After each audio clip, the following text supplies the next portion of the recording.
Take a look at this for a moment.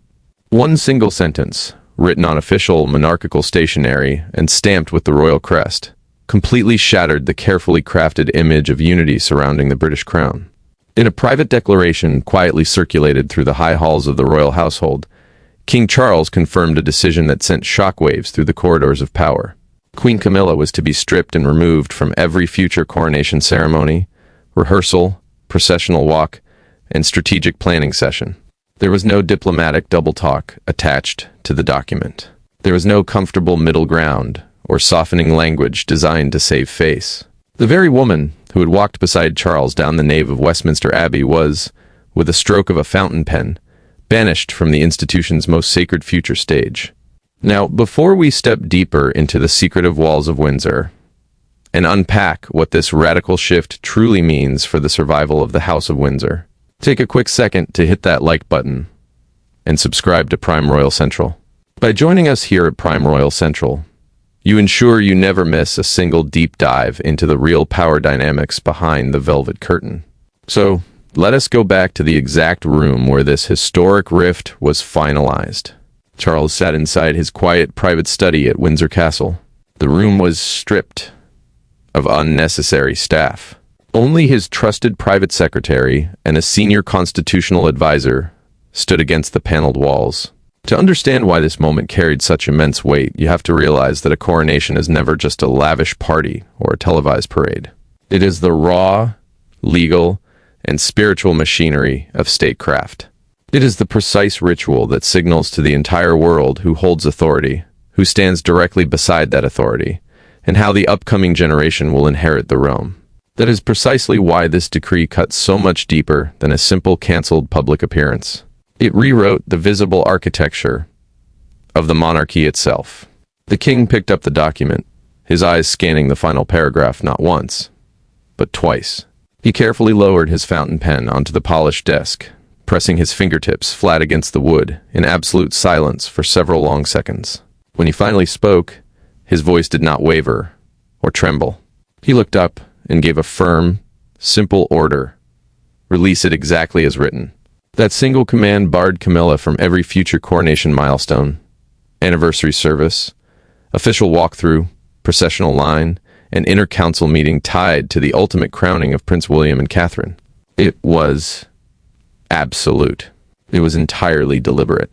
And it bore the bold, unmistakable signature of the king himself. Over at Clarence's house, the news arrived like a sudden bolt of thunder. Camilla initially received the preliminary briefing under the impression that she was simply being stepped back from a few routine administrative meetings. But then her senior aide delivered the unvarnished reality of the signed decree. She would not walk in the formal procession. She would not take part in the dry runs. She would not hold a seat anywhere within the official ceremonial frame. The queen consort gripped the wooden arm of her armchair, her knuckles turning white. She looked straight at her aide and asked a single blunt question. Did Charles sign this document himself? The aide responded with just one word. Yes. Camilla immediately ordered everyone out of the room. But just before the double doors swung shut, her composure snapped into sharp suspicion. She demanded to know if Prince William had been consulted in the drafting of the order. Shock instantly gave way to strategic paranoia, because everyone inside the palace ecosystem knew William had been working aggressively to shield Catherine's position from any competing center of power. Okay, stay with me here, because the document contained an even bigger bombshell hidden just beneath the surface. Tucked into the lower section of the signed order was an additional clause. It explicitly transferred every single female ceremonial duty for the next change of reign directly to Catherine, the Princess of Wales. That meant Catherine would not merely attend the next coronation as a high-ranking spectator. She was officially designated to occupy the exact symbolic space and prominent positioning that Camilla believed rightfully belonged to her as the sitting queen consort. Yet the deepest cut of all was not even printed in the public declaration. Lurking in the background was a sealed internal review, a highly sensitive, confidential palace investigation into restricted state decisions that formally documented a direct challenge to King Charles's explicit succession roadmap. And Prince William had already read every single page of it. As Camilla began searching her inner circle to figure out who had influenced the monarch to turn against her, Charles was inside Windsor preparing to confront the two people whose long-term futures had made his painful choice unavoidable. Behind the dry, formal legalities of the royal decree stood four human beings bound together by marriage, bloodline, institutional duty, and decades of deeply buried resentment. Charles had put his name to the paper, but he knew he would not be carrying the heavy fallout by himself. Where Camilla saw public humiliation, William saw necessary protection. Where Catherine saw a heavy burden of duty she had never actively lobbied for, the king saw the delicate private peace he had spent 30 long years building start to crumble around the woman he still loved. Charles remained sitting in that quiet Windsor study long after the official announcement had been dispatched down the wire. The burden of the crown, the sovereign's absolute duty to preserve the stability of the state above all personal feelings, demanded that he neutralize any internal threat to the next reign, regardless of his personal life. He had to act as a monarch first and a partner second. Yet he was not an unfeeling stone statue. He was a husband who knew with total clarity how deeply this decision would slice into his wife's pride. In a rare, quiet moment recorded in his private secretary's confidential logbook, Charles admitted that he had hesitated for weeks before signing. He knew with certainty that Camilla would interpret the act as a personal betrayal rather than a structural necessity, and Camilla felt the loss in her very bones. To someone who had spent her entire adult life navigating the treacherous waters of public opinion, a coronation was far more than a day of crown jewels and velvet robes. It was the absolute validation of her journey. It was the permanent historical record of who truly belonged at the core of the royal dynasty, and who would be remembered when the current era passed into history. She had endured decades of public vilification, tabloid hostility, and social rejection before finally standing beside Charles at the altar of Westminster Abbey. Now, she was staring down the bleak reality of being sidelined into a mere onlooker, while William and Catherine stepped forward to claim the future she had expected to guide. Now, watch this sequence of events closely. Shortly after the decree was issued, Prince William arrived at Windsor Castle, entering discreetly through a private side entrance away from the eyes of staff and press. He paused briefly in the corridor outside his father's study, adjusted his jacket, and calmly informed an attending aide that he was entering the room not as a son airing a personal grievance, but strictly as the heir to the throne.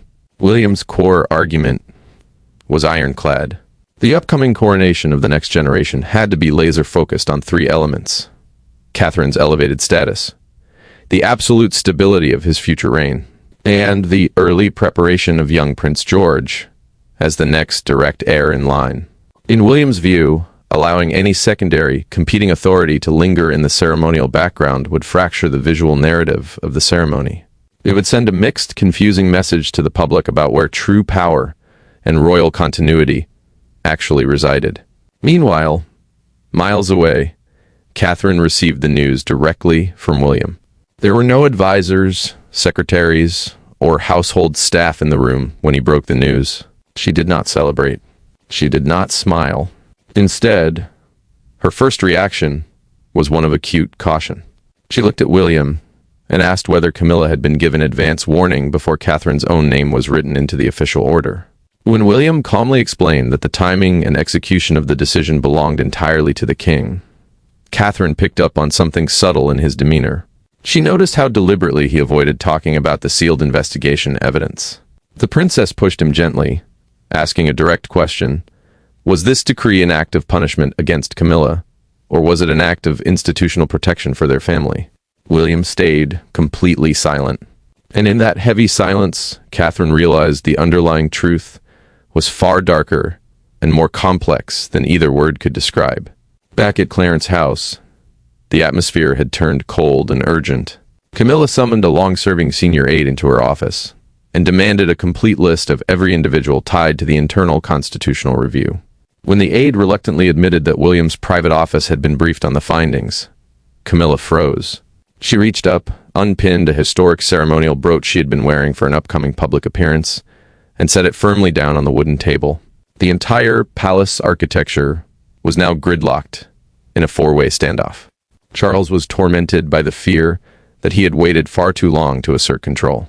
Camilla was consumed by the dread of permanent historical erasure. William was driven by a relentless determination to prevent chaos in the succession, and Catherine was terrified of being publicly framed as the ruthless opportunist who benefited from another royal's dramatic downfall. The central question was no longer about hurt feelings or bruised egos.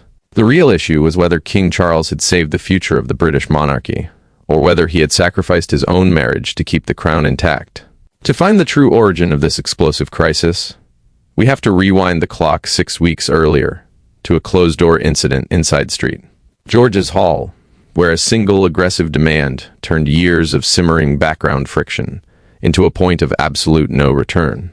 This breakdown did not begin with a signed piece of paper. It began during a strictly confidential private ceremonial rehearsal where fewer than 12 high-level individuals were granted access. What was originally scheduled as a routine technical walkthrough regarding William's eventual accession rapidly deteriorated into an intense battle over personal rank, historical legacy, and control of the royal court. By the time Camilla walked out of Street George's Hall that afternoon, Charles realized that staying neutral was no longer an option. Silence would not keep the peace. In fact, remaining silent was actively threatening the stability of the entire royal house. The walkthrough had been organized to dry run the exact physical mechanics of a future transition of power. An accession is that immediate, heavy moment when a monarch passes away and the heir instantly becomes king. The coronation is the grand, public ritual months later that confirms that authority to the world. In a ceremonial dry run of this scale, every minor detail carries massive political weight. The exact placement of a chair, the order of entry through a doorway, the signature on a document, and the position in a procession are not mere protocol. They are visual statements telling the public who holds present authority, who represents the future, and how power flows through the bloodline. Charles stood near the heavy wooden table at the center of the hall, alongside key constitutional officers, reviewing the spatial layouts for himself, Camilla, William, Catherine, and young Prince George. So pay close attention to what happened next. The atmosphere in the room tightened instantly when a senior courtier stepped forward and shifted one of the ceremonial chairs slightly backward, placing it just behind the designated seating area reserved for William and Catherine. Before the courtier could take a step back, Queen Camilla intervened. She reached out, physically pulled the chair back up into the primary central line, and declared in front of the entire room that she refused to be placed behind the next generation, as if the present reign had already been buried. Then came the demand that completely shattered the room. Camilla insisted that she be granted a central, prominent processional placement directly beside Charles during William and Catherine's future coronation ceremony. Furthermore, she requested explicit veto power and authorization over the ceremonial jewels and specific seating arrangements assigned to Catherine. To an outsider, arguing over jewelry and seating arrangements might sound trivial. But inside the royal framework, jewels and spatial placement are the ultimate currency of power. They visually establish rank, signal supreme favor, and demonstrate who holds true sway within the inner court. Catherine lowered the briefing papers she was holding. She didn't raise her voice. She didn't make a scene. She simply went quiet and watched. William, however, immediately stepped forward. He looked directly at the constitutional advisors and asked if this radical proposal had received formal constitutional vetting. He knew full well that constitutional approval required a rigorous review by independent legal and state advisors whose sole job is to protect the ironclad rules of royal succession. Camilla shot back that ancient royal customs were always subject to the personal interpretation of the sitting monarch. Her statement backed Charles directly into a corner, forcing him to make a public high-stakes choice right there in the hall: support his wife's personal ambition, or enforce the strict constitutional boundaries protecting his son's future reign. Charles did not hesitate. He looked at Camilla and flatly refused. The king told her in clear, uncompromising terms that a future coronation belongs entirely to the incoming sovereign and their consort, not to the outgoing reign. Camilla's defense was immediate and sharp. She reminded him of the brutal public hostility she had endured for decades, just to earn her place beside him, stating firmly that she had no intention of watching her standing vanish without putting up a fight. That was the precise moment William's self-control completely snapped. He stepped between them and declared that Catherine's role and standing in the future of the monarchy were absolute and non-negotiable. Camilla turned on the prince, accusing his private office of conspiring behind her back to engineer her removal long before this walkthrough ever took place. And then, in the heat of the argument, she let slip a piece of information that changed everything. She explicitly mentioned confidential, restricted ceremonial files, documents that she should have had zero knowledge of. The room went dead silent. King Charles's expression transformed instantly from frustration to absolute cold severity. Those restricted archival files contained highly sensitive operational strategies, emergency protocols, and succession contingencies. They were locked down under the highest security clearance, accessible only to the king's personal desk, William's top tier of trusted advisors, and a tiny group of constitutional legal experts. Charles didn't shout. He simply instructed every official, courtier, and staff member to clear the hall immediately, leaving only his private secretary behind. The moment the heavy oak doors clicked shut, the king stared at the displaced chair and issued a direct order. Launch a full, sweeping internal security audit to trace every single person who had accessed those restricted archives. When that confidential audit was completed weeks later, Charles did not call a press conference, nor did he consult a panel of public relations managers. He summoned Camilla. There were no diplomatic aides present to smooth over the tension. There were no cameras or advisors to help maintain public appearances. Charles and Camilla met entirely alone in a private Windsor drawing room, bringing 30 years of shared history, deep affection, and heavy institutional baggage into a conversation that neither of them could avoid. Sitting on the low table between their chairs was the red-bound folder containing the breach of trust audit report. The king did not open with an angry accusation. He started with a quiet, direct question. But it was Camilla's refusal to give a straight answer that sealed her fate. Charles stood near the fireplace, while the report rested on the table. He issued a solemn warning. This matter would remain a private family discussion only if she was completely honest with him. The second she attempted to evade the truth, it would instantly become an official matter of state. He asked her directly how she had come into possession of highly classified succession plans that had never been shared with her personal office. Camilla did not deny knowing about the files. Instead, she argued that any official plans directly impacting her future status should never have been kept secret from her in the first place. She insisted that her systematic exclusion from the future of the crown had begun long before the rehearsal in St. George's Hall, and that she was merely refusing to sit quietly while external forces decided her destiny. Charles calmly slid the audit folder across the table toward her. The documented evidence was undeniable. The paper trail showed that a high-ranking member of Camilla's personal household staff had submitted formal requests for restricted seating maps, historic jewelry allocation schedules, and sensitive processional routes, citing her direct verbal authorization to bypass standard security protocols. Accessing those files without clearance was not just a breach of palace etiquette. It was a direct, unauthorized intrusion into the legal mechanism of royal succession. Camilla did not back down. She maintained that her actions were purely defensive, driven by the need to protect her position from being systematically erased by William's ambitious team. She argued that no secret document or legal paper should have the power to strip away her legacy without giving her a voice in the room. The king stood up, his tone hardening. He told her that the conversation was no longer about where her chair would be placed during a ceremony. By authorizing her staff to bypass security and probe into restricted files, she had directly undermined his authority as sovereign and attempted to alter the framework of a future reign before he had even given it his official approval. Camilla stood up to face him, her voice trembling with intense emotion. In a desperate attempt to turn the tables, she accused Charles of allowing lingering personal guilt over the memory of Princess Diana and his ongoing fear of clashing with William to dictate the long-term management of the crown.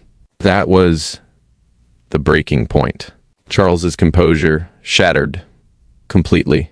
He looked at her and commanded her never, under any circumstances, to use the memory of his late wife as a weapon against his son or the state. An icy silence fell over the drawing room. Camilla's anger suddenly collapsed into visible heartbreak.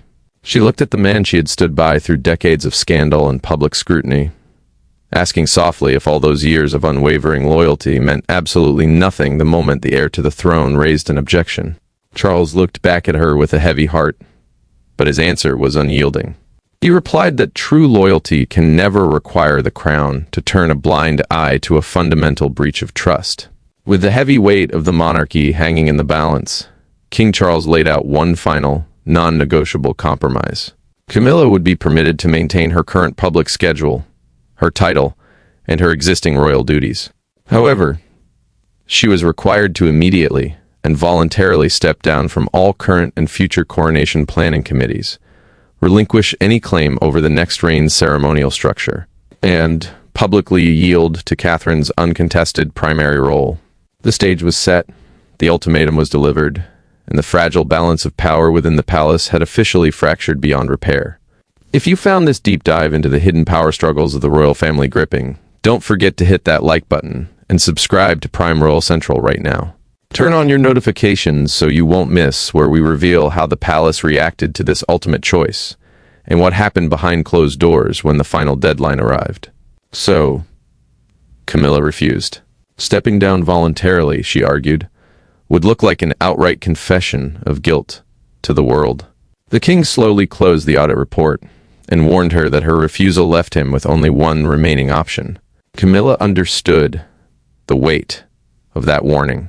Yet, she stood up and walked out of the room without accepting a single one of his terms. What began as a bitter confrontation between husband and wife was about to be transformed by the cold machinery of the British monarchy into an enforceable, permanent royal decision. You see, royal power rarely announces itself with raised voices or emotional outbursts.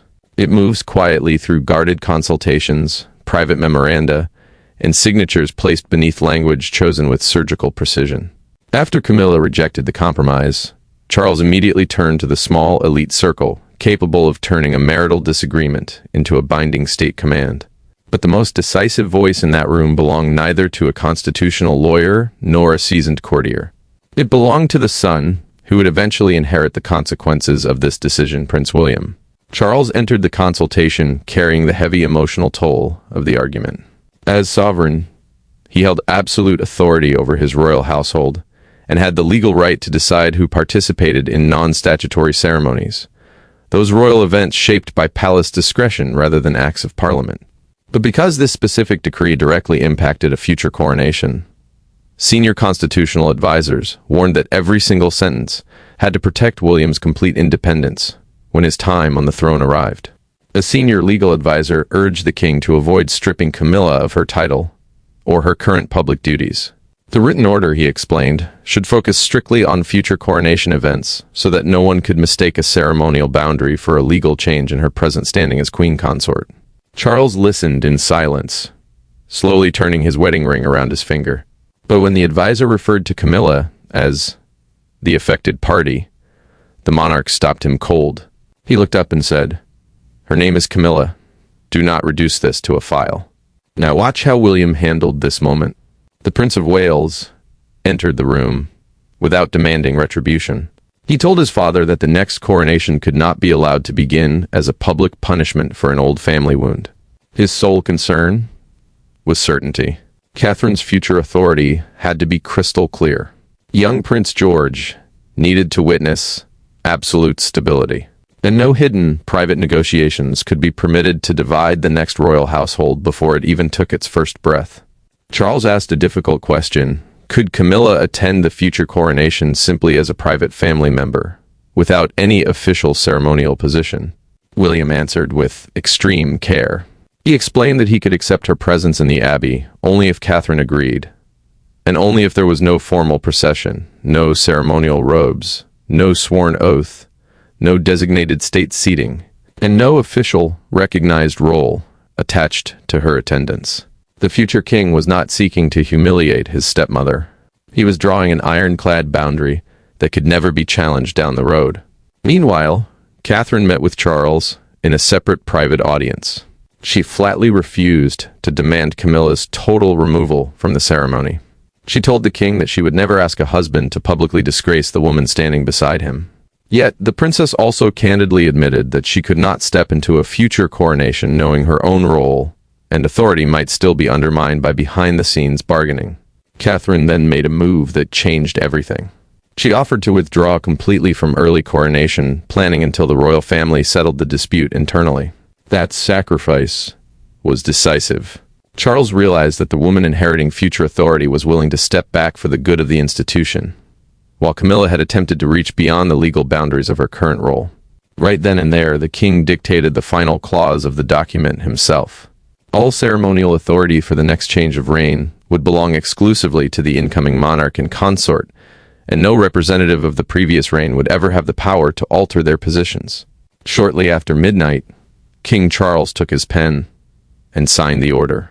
William stood by in total silence. As Charles set the pen down, he looked at his son and said that protecting the crown often means injuring the people closest to you. By morning, the decree had left the king's desk, and its first consequences reached Clarence's house before anyone had time to brace for Camilla's reaction.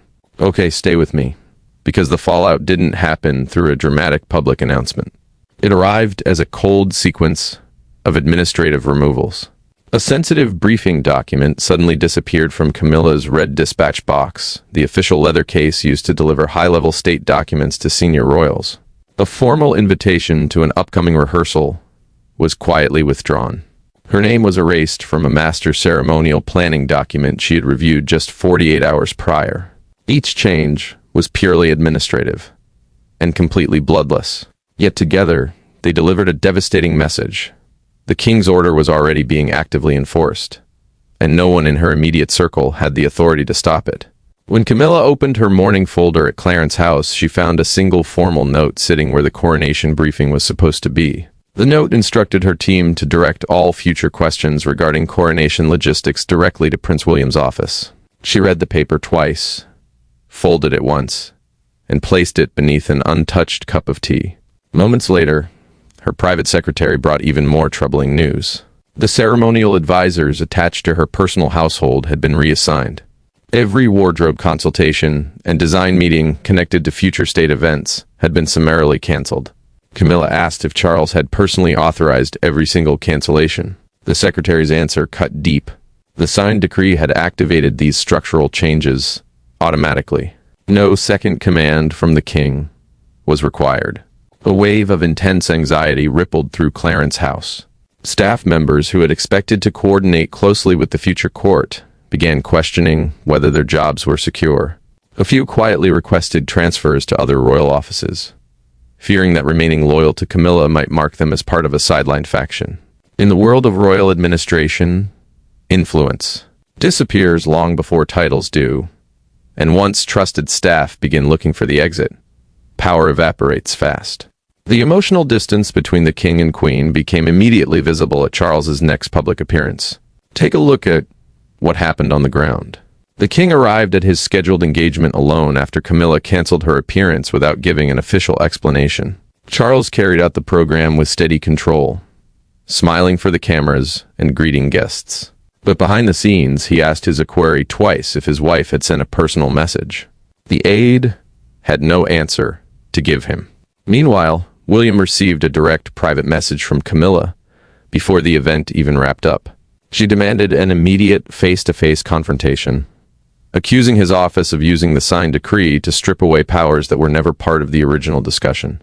William initially told his staff not to respond, but Catherine urged him to address the matter personally. She warned that maintaining total silence would make a necessary constitutional decision feel like deliberate personal cruelty, cautioning that victory without restraint could easily turn public sympathy toward the person who had lost. At the same time, Camilla attempted one last legal maneuver through Charles's legal advisors. She asked whether a queen consort could legally be excluded from a coronation ceremony involving her own immediate family. The legal assessment came back, and it was devastating. While attendance might be extended out of courtesy, no ceremonial role or state status was guaranteed by law. Defeated on the legal front, Camilla locked her annotated coronation files inside a secure cabinet. Her hand paused for a long second over a handwritten note from Charles, thanking her for her steadfast support during his own crowning at Westminster Abbey. Then, she closed the drawer. William decided it was time to meet her alone. He politely turned down Catherine's offer to accompany him, stating that this struggle had begun between the heir and the consort, and it needed to be resolved without courtiers, advisors, or official titles in the room.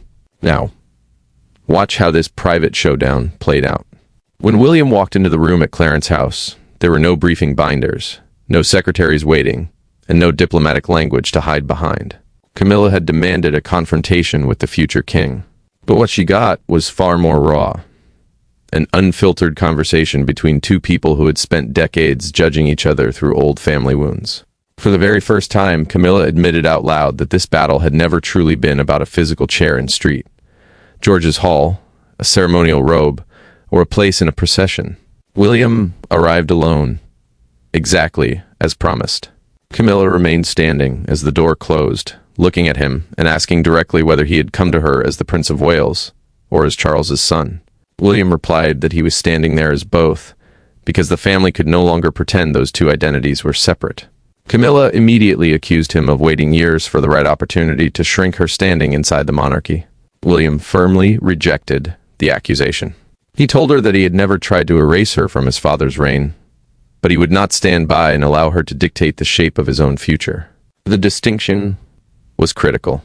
The next coronation would define where absolute authority rested, and William was determined to ensure Catherine entered the next reign with total certainty rather than another power struggle waiting in the wings.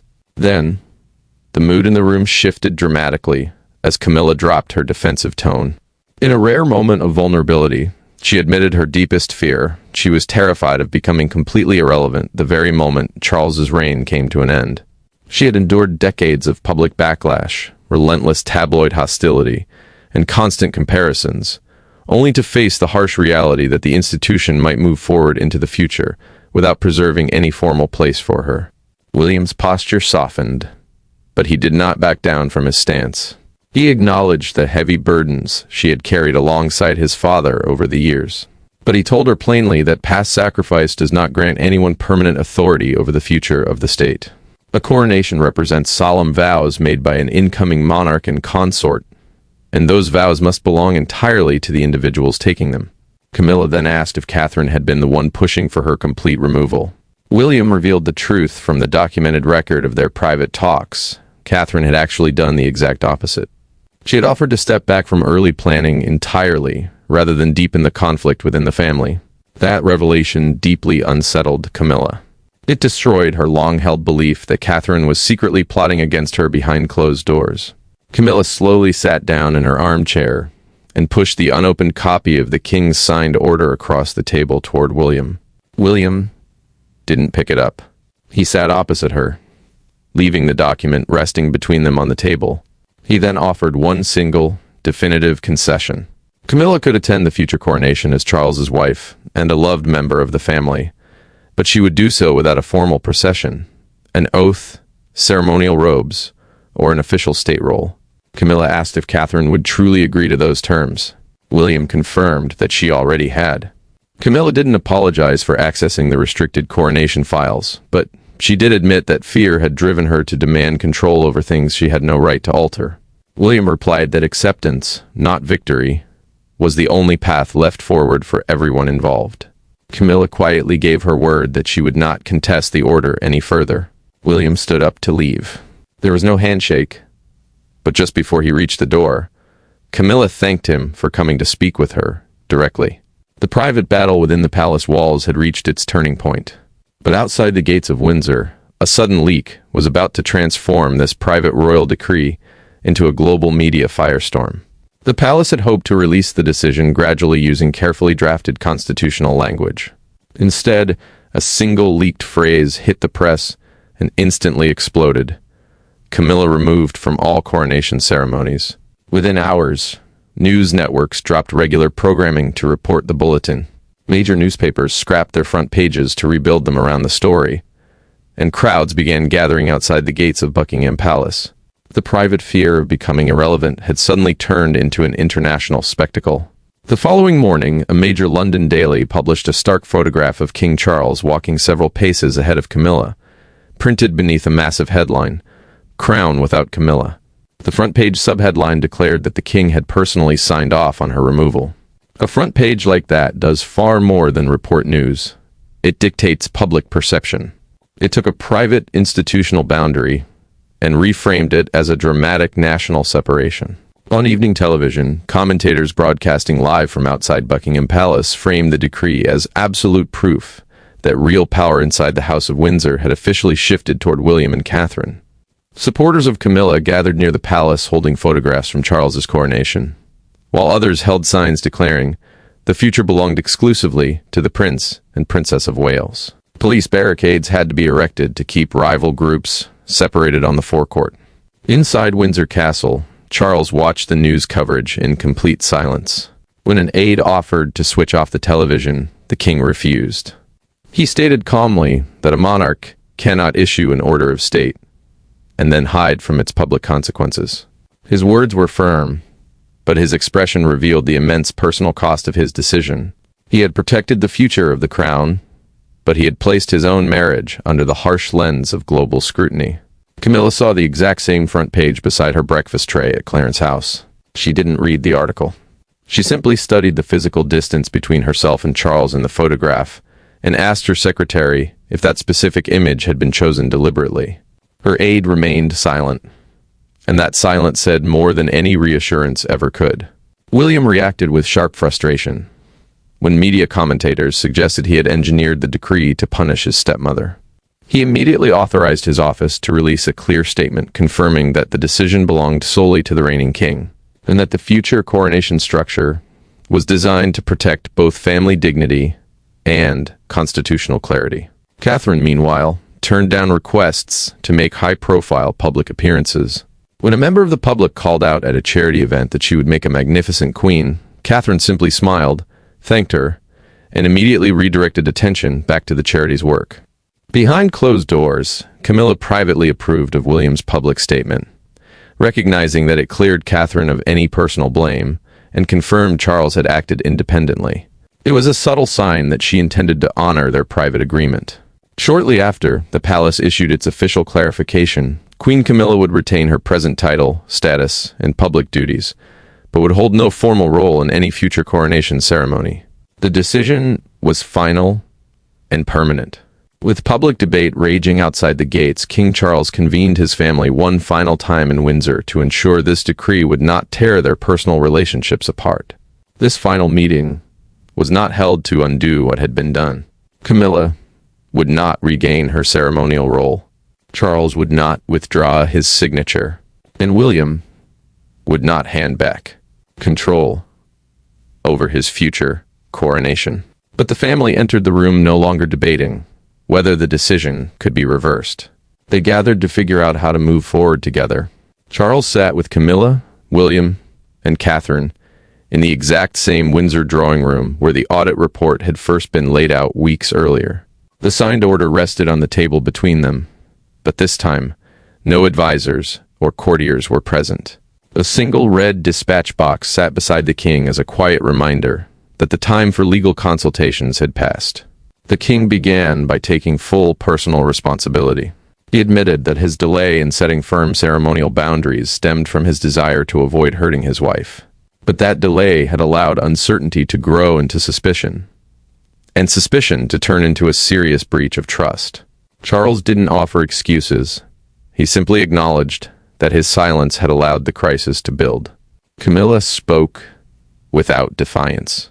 She confirmed that she would not challenge the order or seek a formal role in William and Catherine's future crowning. She acknowledged that her fear of being erased had pushed her across a line the king could not ignore.